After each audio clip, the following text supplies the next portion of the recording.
والدین کو چاہیے کہ وہ خود نیک بن جائے. حافظ قرآن کے والدین کو چاہیے وہ خود نیک بن جائے. جب وہ خود نیک بنیں گے اللہ ان کے بچوں کے سینے میں قرآن کو محفوظ رکھے گا. اور اسی طرح حفاظت کے ساتھ جب دنیا سے وہ لوٹ جائیں گے تو پروردگار عالم کی بارگاہ میں مقبول اور کامل ہو جائیں گے. تو آج کا یہ پروگرام ان بچوں کے احساس کے لیے ہے اور ان کے والدین کو حوصلہ افزائی کے لیے اور شاباش دینے کے لیے میں اور آپ یہاں اس مرکز میں جو آپ کے علاقے کی یہ جامع مسجد علامہ شعیب ندیم شہید رحمت اللہ تعالیٰ علیہ کے نامی کے ساتھ منسوب ہے. یہ جامع مسجد اللہ پاک نے یہاں آنے کی توفیق عطا کی اور چند گھڑیاں اپنے گھر کے اندر بیٹھنے کی اور اللہ اس کے رسول کے احکامات کو سننے سمجھنے کی سعادت عطا کی ہے. تو دعا کرنی چاہیے کہ پروردگار عالم ساری زندگی ایسی مجالس ایسی محافل کے ساتھ ہم سب کو وابستگی نصیب فرمائے. یہ ساتھی آگے اگر تشریف لائے تو بہت اچھا ہوگا. ساتھی پیچھے بیٹھے ہیں دیوار کے ساتھ اگر آگے آ جائیں تو محفل کی ایک رونق بھی بنے گی. اور دوسرا یہ ہے کہ ایک نظم و ضبط ہے یا قریب ہو کے جو لوگ بیٹھتے ہیں کہا کہ جو لوگ مل کے بیٹھتے ہیں قریب ہو کے بیٹھتے ہیں اللہ ان کے دلوں کو ملا دیتا ہے دلوں میں محبت پیدا کر دیتا ہے. اس لیے قریب ہو جائیں گے ساتھی آگے آ جائیں جو باہر بیٹھے ہیں وہ بھی مسجد کے اندر آ جائیں تاکہ آنے والے جو مہمانان ہیں ان کا حوصلہ بڑھے گا.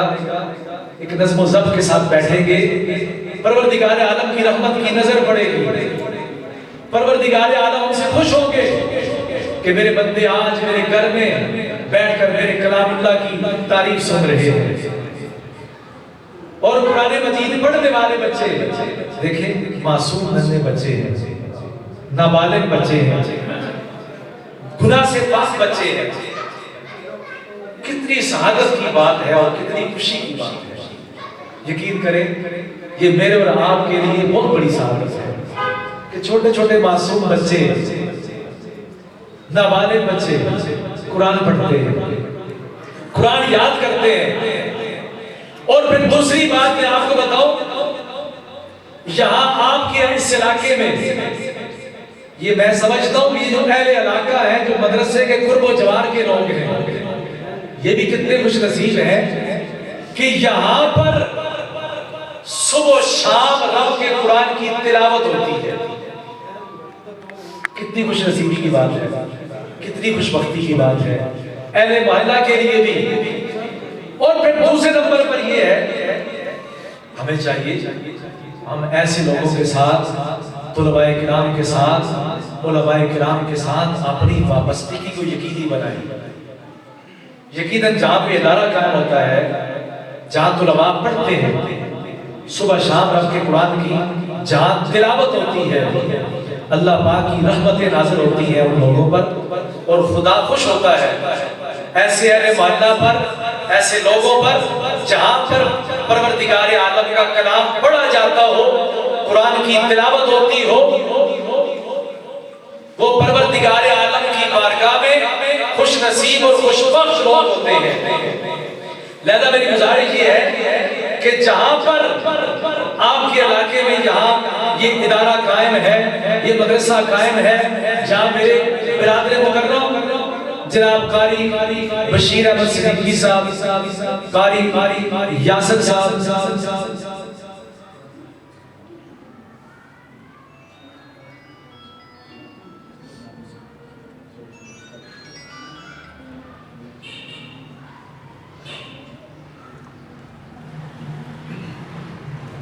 یا اللہ کے فضل و کرم سے آپ جانتے ہیں کہ آپ کے علاقے میں ہمارے یہ بھائی قاری محمد بشیر صدیقی صاحب دامت برکاتہ العالیہ اور قاری محمد یاسر صاحب دامت فیوزہم بہت اکثر انداز میں یہاں کام کر رہے ہیں بچوں کو پڑھا رہے ہیں الحمدللہ بہت محنت کے ساتھ اللہ کے فضل و کرم سے اخلاص کے ساتھ یہ کام کر رہے ہیں، اور یہ آج آپ کے سامنے یہ جو بچے تیار ہو کے بیٹھے ہیں، اللہ نے ان کی محنت کا یہ ثمر اس کو عطا کیا ہے کہ انسان جو محنت کرتا ہے اللہ اس کی محنت کو ضائع نہیں کرتے، اور یہاں اللہ کے فضل و کرم سے ہمارے برادر مکرم حضرت مولانا علامہ بابر ندیم صاحب دامت فیض کا کی یہ مسجد ہے، الحمدللہ ان حضرات کے ساتھ حضرت بابر صاحب کا تعلق ایک دوستانہ یارانہ ہے آپس میں، اللہ کے فضل و کرم سے اللہ رب العزت ان دوستیوں کو، ان تعلق کو قائم اور دائم رکھے۔ تو ان ہمارے بھائیوں کی محنت اور کاوش نے الحمدللہ آج مجھے اور آپ کو یہ دن دیکھنا نصیب کیا ہے، یہ بچے میرے اور آپ کے سامنے آج یہ تقریباً 11 بچے ہیں اللہ کے فضل سے جنہوں نے قرآن مجید حفظ کیا ہے۔ یہ آپ لوگوں کے لیے اور اہل علاقے کے لیے بہت بڑی مبارک بات ہے، خاص کر کے جو ادارے کے ارد گرد رہتے ہیں، اس لیے جس ادارے میں قرآن مجید پڑھا جاتا ہے رب تعالیٰ کی رحمتیں برکتیں نازل ہوتی ہیں، تو یقیناً جہاں رب تعالیٰ کی رحمتیں برکتیں نازل ہوتی ہیں اور وہ جوار میں رہنے والے لوگ پرسکون ہوتے ہیں، اللہ کی رحمت کے مستحق ہوتے ہیں۔ اس لیے آپ حضرات کو چاہیے کہ ان طلباء کے ساتھ کرام کے ساتھ اپنی محبت کو یقینی بنائیں، ان کے ساتھ اپنے تعلق کو یقینی بنائیں، اور ہمارے بھائیوں کے ساتھ قاری صاحبان کے ساتھ اپنا تعلق مضبوط رکھیں اور ان کی حوصلہ افزائی فرمائیں۔ اس لیے ایک ہوتا ہے تعاون کرنا، ایک ہے اخلاقی تعاون کرنا، اچھی زبان استعمال کرنا، بیٹھنا اٹھنا، ان کو حوصلہ دینا کہ الحمدللہ تم اللہ کے دین کے لیے محنت کر رہے ہو، بچوں کو پڑھا رہے ہو، اللہ تمہاری اس محنت کو قبول فرمائے۔ جب آپ ان کے لیے دعا کریں گے، ان کا حوصلہ بڑھائیں گے، اخلاق کی حسنہ کے ساتھ ان کے ساتھ پیش آئیں گے، اس کا دل خوش ہوگا۔ جب ان کا دل خوش ہوگا پروردگار عالم بھی خوش ہوگا۔ اللہ نے فرمایا اِنَّا نَحْنُ نَزَّلْنَا الذِّكْرَ وَإِنَّا لَهُ لَحَافِظُونَ، ہم نے اس قرآن کو نازل کیا اور قیامت کی صبح تک اس قرآن کی حفاظت کریں گے۔ اس کی حفاظت کے لیے میں اور آپ استعمال ہو جائیں، ہماری سوچیں استعمال ہو جائیں، ہمارا اخلاق استعمال ہو جائے، ہماری فکر استعمال ہو جائے۔ یہ بہت بڑی سعادت کی بات ہے کہ قرآن مجید پڑھنے والے اور پڑھانے والے لوگوں کے ساتھ ہمارا تعلق ہو، دینی دنیاوی اخلاقی طور پر، یہ بڑی سعادت کی بات ہے۔ تو باقاعدہ طور پہ یہ محفل چلتی رہے گی، باقاعدہ طور پہ اس کا آغاز، اس کا افتتاح قرآن مجید فرقان حمید برہان رشید کے مبارک سے کلام پاک سے اس کا آغاز کیا جاتا ہے۔ تو سب سے پہلے قرآن مجید کی تلاوت کے لیے میں ملتمس ہوں جناب قاری غلام صادق صاحب سے وہ تشریف لائے اور قرآن مجید کی تلاوت سے محفل کا افتتاح کریں۔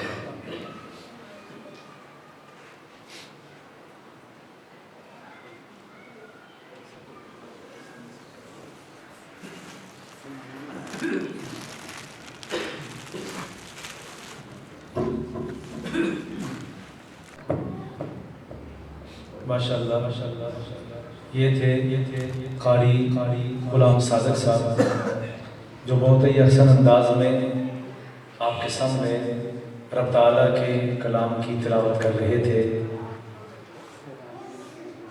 الحمدللہ یہ آپ نے دیکھ لیا، بہت ہی احسن انداز میں حضرت قاری صاحب نے تلاوت کی ہے۔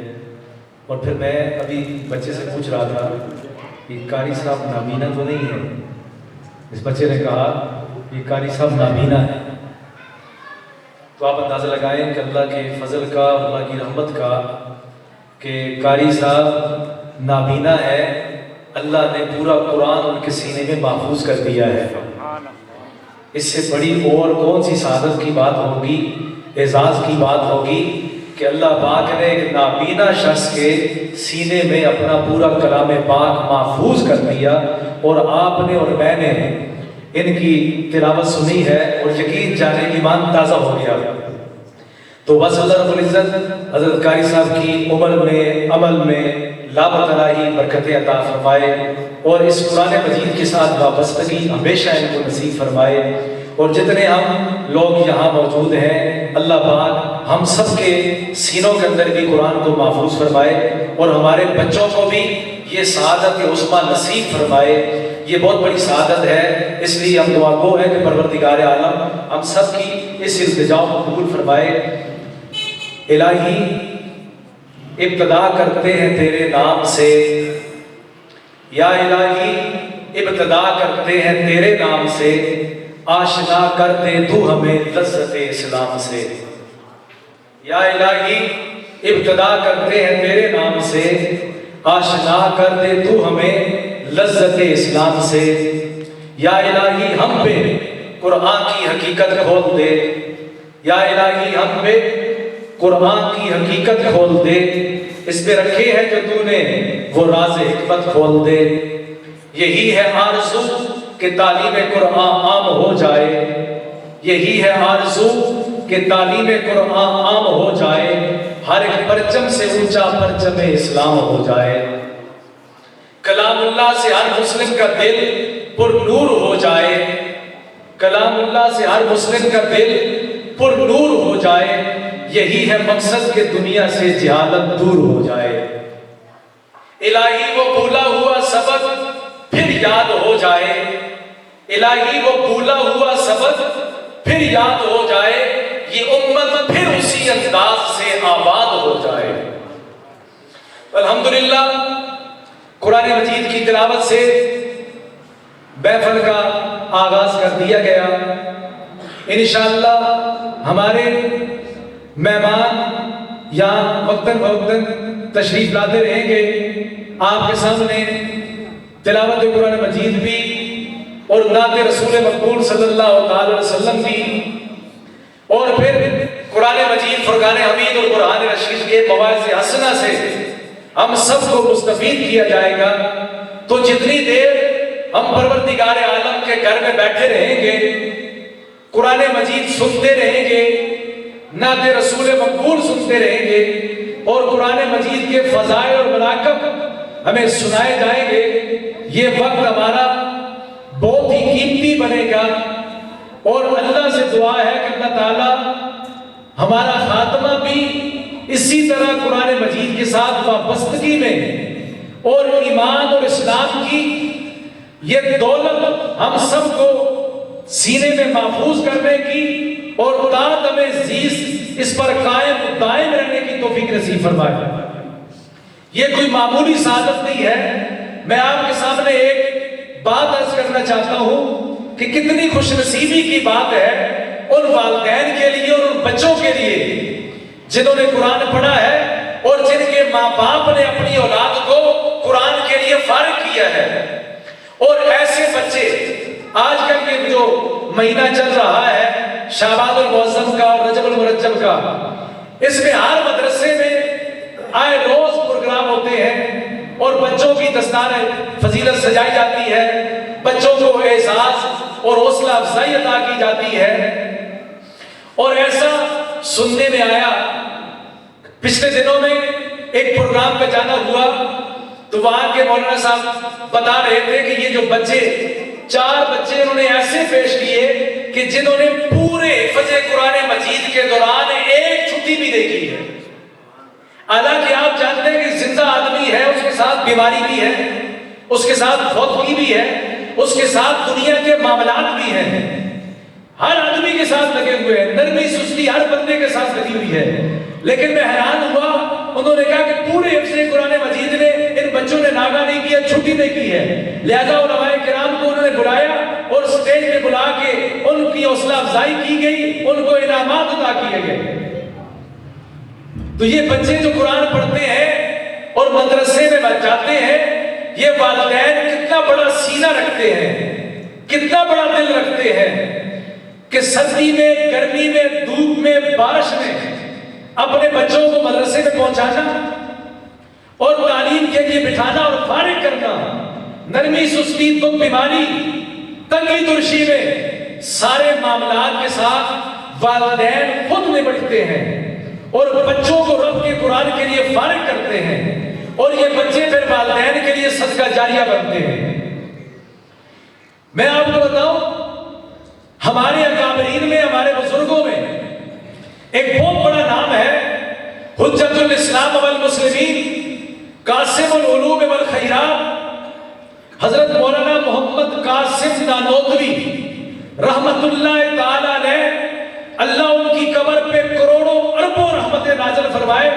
اس شخصیت کی محنت، ان کا اخلاص، ان کا تقوی، اور ان سے جو پروردگار عالم نے کام لیا، رب کی عزت کی قسم پوری دنیا میں جہاں پر بھی آپ جا کے دیکھیں گے، ان کے ہاتھ کا لگایا ہوا پودا آج اللہ کے فضل و کرم سے ایک قد آور درخت بن کر پوری امت مسلمہ کو سایہ تقسیم کر رہا ہے۔ وہ ام المدارس دارالعلوم دیوبند اس شخصیت کی محنتوں کا نتیجہ ہے، ان کے اخلاص سے لگایا ہوا پودا ہے۔ میں آپ کو ایک بات بتاؤں گا، آپ کا ایمان تازہ ہو جائے گا کہ قاسم العلوم والخیرات، حجت الاسلام والمسلمین، مولانا محمد قاسم نانوتوی رحمت اللہ تعالی علیہ نے جب اپنی بچی کا نکاح کیا، بچی کی شادی کی، رخصتی ہونے لگی، آپ نے ایک محدود انداز میں لوگوں کو دعوت دی، بلایا، اپنی بچی کا نکاح کروایا، ایک انتہائی سادگی کے ساتھ ان کو رخصت کیا۔ بچی کے نکاح میں زیادہ ہجوم نہیں کیا، زیادہ لوگوں کو جمع نہیں کیا، بلکہ سے محدود پیمانے پہ سامعین کو بلا کے بچی کی شادی کی تقریب کو منعقد کیا اور پورا کیا، بچی کو رخصت کیا۔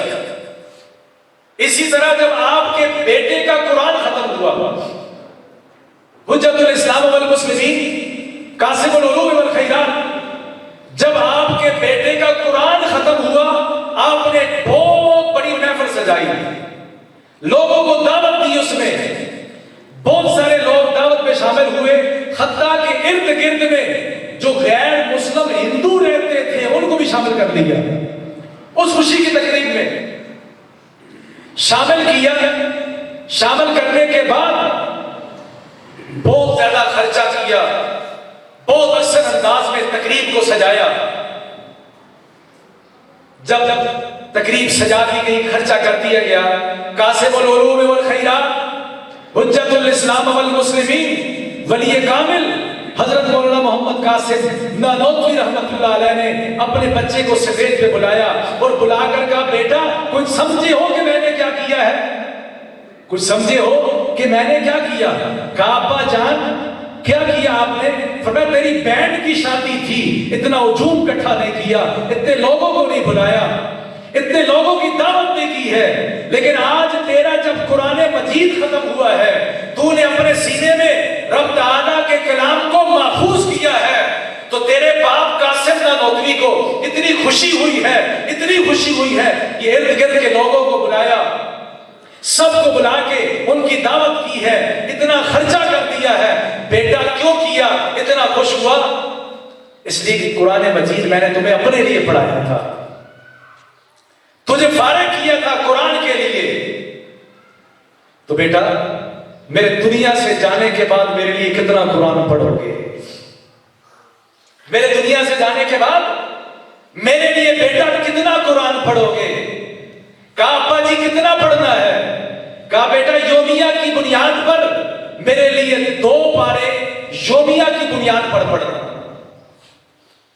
ایک بزرگ فرماتے تھے 3 پارے روزانہ یومیہ کی بنیاد پر پڑھ کر میرے لیے ثواب بھیجنا ہے۔ یہ جو بچے آپ پڑھاتے ہیں، ان کو قرآن پڑھاتے ہیں، قرآن کے لیے فارغ کرتے ہیں، یقیناً یہ آپ کے لیے صدقہ جاریہ بنتے ہیں۔ مرنے کے بعد آپ کی قبر میں یہ اجر و ثواب پہنچتا رہتا ہے، رب تعالیٰ کی طرف سے رحمتیں، برکتیں، فضل اترتا ہے کہ اس نے اپنے بچے کو قرآن پڑھایا ہے اور سینے میں قرآن محفوظ کروایا ہے۔ کہا بیٹا یومیہ کی بنیاد پر میرے لیے قرآن کے 2 پارے پڑھتے رہنا۔ لیکن ایک بات میں آپ کو بتاؤں، ان کے صاحبزادے نے پھر اپنے باپ کی کتنی لاج رکھی، کتنی لاج رکھی کہتے یومیہ کی بنیاد پر قرآن پڑھتے تھے اور اپنے والد محترم قاسم العلوم والخیرات کو دعا ثواب ایصال ثواب کرتے تھے. کہتے آخری عمر میں آپ کے صاحبزادے ویل چیئر پہ آ گئے تھے, بیماری میں آخری ایام میں ویل چیئر پہ ہیں, لیکن اس کے باوجود بھی روزانہ کی بنیاد پر 2 پارے پڑھ کے اپنے والد صاحب کے لیے ثواب بھیجے تھے. اور پھر دوسری بات میں آپ کو بتاؤں, آگے پھر ان کے صاحبزادے ہوئے متکلم اسلام, حکیم الاسلام حضرت مولانا محمد طیب قاسمی رحمت اللہ تعالی علیہ. انہوں نے قرآن پڑھا, جب قرآن یاد کیا, قرآن حفظ کیا, پھر ان کے والد نے ایک تقریب سجائی. ایک تقریب سجانے کے بعد بچے کو بلایا, محمد طیب قاسمی رحمت اللہ علیہ کو بلا کر کہا بیٹا آج میں تمہیں وہ بات بتانا چاہتا ہوں جو مجھے میرے والد نے بتائی تھی, جو میرے والد نے مجھے نصیحت کی تھی. آج بیٹا وہ نصیحت میں تمہیں کرنا چاہتا ہوں. کہا ابا جی وہ کیا نصیحت ہے؟ فرمایا بیٹا قرآن تجھے پڑھایا, تجھے قرآن کے لیے وقف کیا, تجھے قرآن کے لیے فارغ کیا. بیٹا جب میں دنیا سے چلا جاؤں گا تو میرے لیے یومیہ کی بنیاد پر تو 2 پارے قرآن کے پڑھ کے مجھے ثواب بھیجے گا.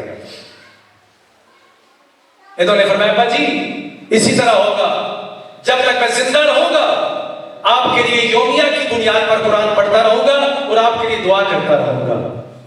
اس لیے اپنے بچوں کو پڑھاؤ, قرآن کی طرف رغبت دلاؤ اور اپنی اولاد کو قرآن کے لیے وقف کرو. یہ وہ خزانہ ہے جو مرنے کے بعد آپ کو قبر میں کام آئے گا. یہ وہ خزانہ ہے, یہ وہ دولت ہے. جب دنیا کی ساری دولتیں ختم ہو جائیں گی, آنکھیں بند ہونے کے بعد جائیداد, مال و دولت سب ادھر رہ جائے گا. آپ کو ادھر قبر میں وہ کام آئے گا جو اپنے بچوں کو آپ پڑھا کے جائیں گے. ایسے لوگ دیکھنے میں آئے جنہوں نے اس قرآن مجید کی تعلیمات حسنہ کو معمولی سمجھا, بس بچوں کو بھیجا مسجد میں, مدرسے میں بھیج دیا, ایک بار ناظرہ ختم ہو گیا. جب ایک بار ناظرہ ختم ہو گیا اس کے بعد مرتے دم تک قرآن نہیں کھولا گیا. پچھلے دنوں ایک کتاب پڑھ رہا تھا میں, اس میں ایک عجیب واقعہ لکھا تھا. کہتے ہیں کسی گاؤں میں ایک عالم دین مسجد میں امامت کرتے تھے. یہ بات بڑی غور سے سنیں. کسی گاؤں میں ایک عالم دین مسجد میں امامت کرتے تھے, نماز پڑھاتے تھے, بچوں کو قرآن پڑھاتے تھے اور لوگوں کو تعلیمات حسنہ سکھاتے تھے. تو گاؤں کے اندر ایک آدمی تھا, وہ مسجد میں آیا, اس نے کہا مولانا صاحب میں آپ کی دعوت کرنا چاہتا ہوں, اب مجھے وقت دے. رمضان شریف کا مہینہ تھا, مولانا صاحب نے دعوت قبول کر لی. میں دعوت کرنا چاہتا ہوں, آپ کی دعوت قبول کر لی. مولانا صاحب نماز پڑھا کے اس کے گھر تشریف لے گئے دعوت کے لیے. اتفاق سے جب وہاں جا کے بیٹھے نا, اس کا جو کچھ پیسے پڑے ہوئے تھے ٹیبل پر, نہ جانے کہیں سے گرے تھے, کسی جگہ اس نے رکھے ہوں گے, نیچے گرے تھے. وہ پیسے گرے ہوئے تھے, اس کو پتا نہیں تھا کہ یہاں پیسے گرے ہوئے ہیں.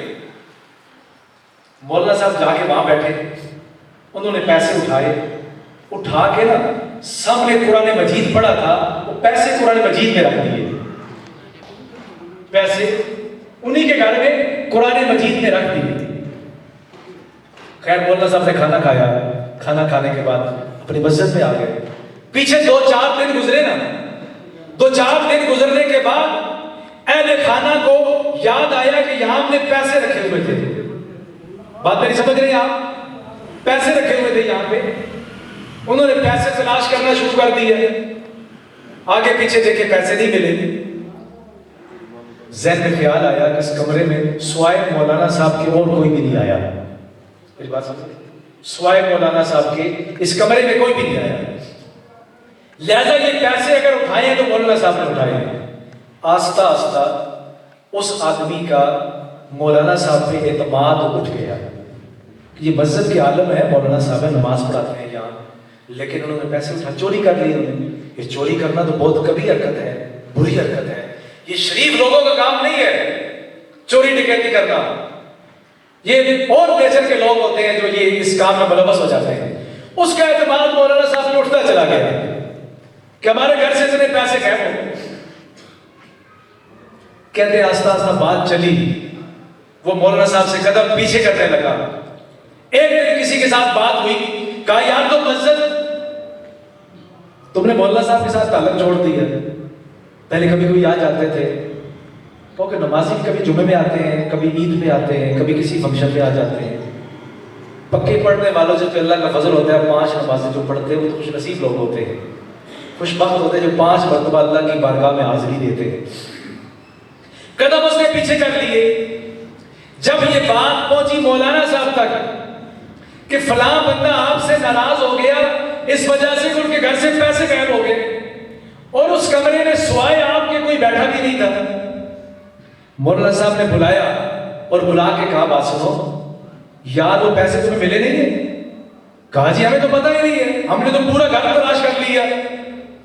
آپ نے کہا سال بیتنے کو ہے, وہ پیسے میں نے اٹھائے تھے لیکن میں نے قرآن میں رکھ دیے تھے کہ لازمی مسلمانوں کا گھر ہے تو قرآن کو کھولیں گے, جب قرآن کھولیں گے تو پیسے مل جائیں گے. مولانا صاحب کفے افسوس بننے لگے, یار عجیب بات ہے کہ سال کا اختتام ہونے کو ہے, اس نے قدم اس سے پیچھے کر لیے, لیکن یہ ثابت ہوا کہ سال بھر اس نے قرآن گھر میں کھولا ہی نہیں. اگر قرآن گھر میں کھولتے تو ان کو پیسے مل جاتے ہیں. تو اس لیے ہم نے قرآن مجید کو اس طرح اپنے گھروں کے اندر الماریوں میں تاکوں میں سجا کے نہیں رکھنا, بلکہ قرآن کی تلاوت کرنی ہے, قرآن کو پڑھنا ہے. یہ بہت بڑی سعادت ہے کہ جو روزانہ کی ابتدا میں قرآن کا دیدار کرے, قرآن کی زیارت کرے, روز قرآن کو کھولا کرے, وہ خوش نصیب اور خوشبخت لوگ ہوتے ہیں جو قرآن پڑھتے ہیں. اور اس دور میں خاص کر کے میں آپ کو بتاؤں, یہ جو وقت جا رہا ہے, ایک وہ زمانہ تھا کہ صبح کے وقت جو بوڑھی بوڑھی لوگ ہوتے تھے وہ صبح کے وقت قرآن کی تلاوت کرتے تھے. اپنی صبح کا آغاز قرآن مجید کی تلاوت سے کرتے تھے.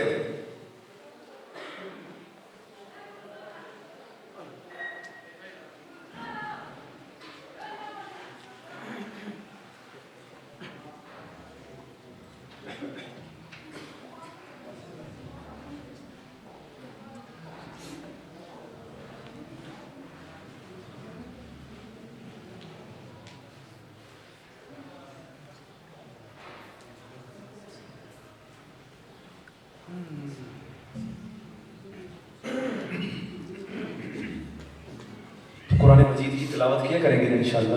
یہ جو واقعہ میں نے آپ کو سنا دیا, یہ واقعہ صرف ترغیب کے لیے تھا کہ ایسے گھرانے بھی ہیں کہ جن کے گھر میں سال سال قرآن نہیں کھولا جاتا. کتنی افسوس کی بات ہے, اور ہمارے سمجھنے کی اور سوچنے کی اور فکر کرنے کی بات ہے. اس لیے لازمی اور ضروری یہ ہے کہ اپنے گھروں میں قرآن کھولو اور قرآن کی تلاوت کرو. ایسے ایسے لوگ ہم نے دیکھے, یقین کریں کہ سال میں کئی قرآن ختم کر دیتے ہیں, قرآن پڑھتے رہتے ہیں. اس لیے پارا پڑھ سکتے ہیں, 1 پارا پڑھ سکتے ہیں, آدھا پارا پڑھ سکتے ہیں. جہاں سے مسلمان یا اس مبارک تقریب میں آئے ہیں, یہاں سے عزم کر کے جائیں اور وعدہ کر کے جائیں آئندہ زندگی میں قرآن سے دور نہیں ہوں گے. یومیہ کی بنیاد پر قرآن پڑھیں گے, قرآن کا دیدار کریں گے.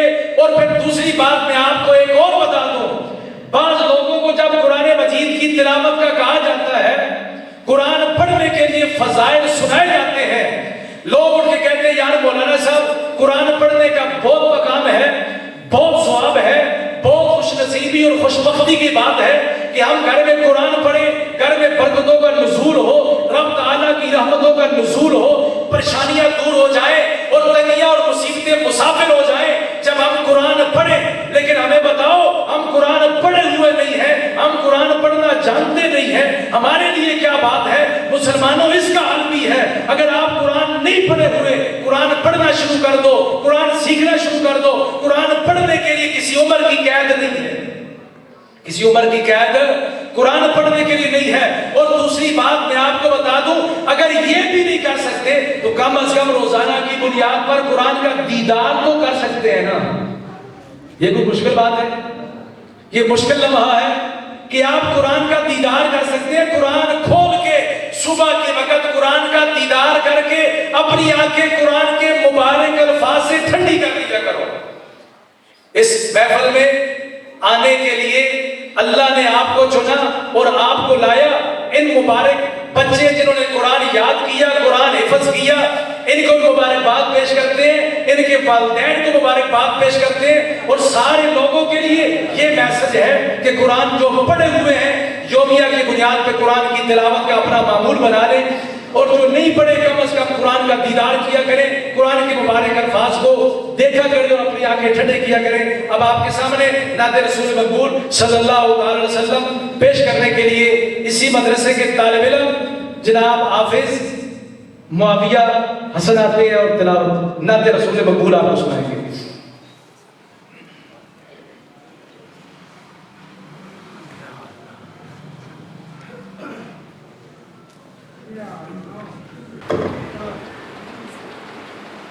ماشاءاللہ ہمارے مہمان اللہ کے فضل و کرم سے سٹیج پہ تشریف لا رہے ہیں.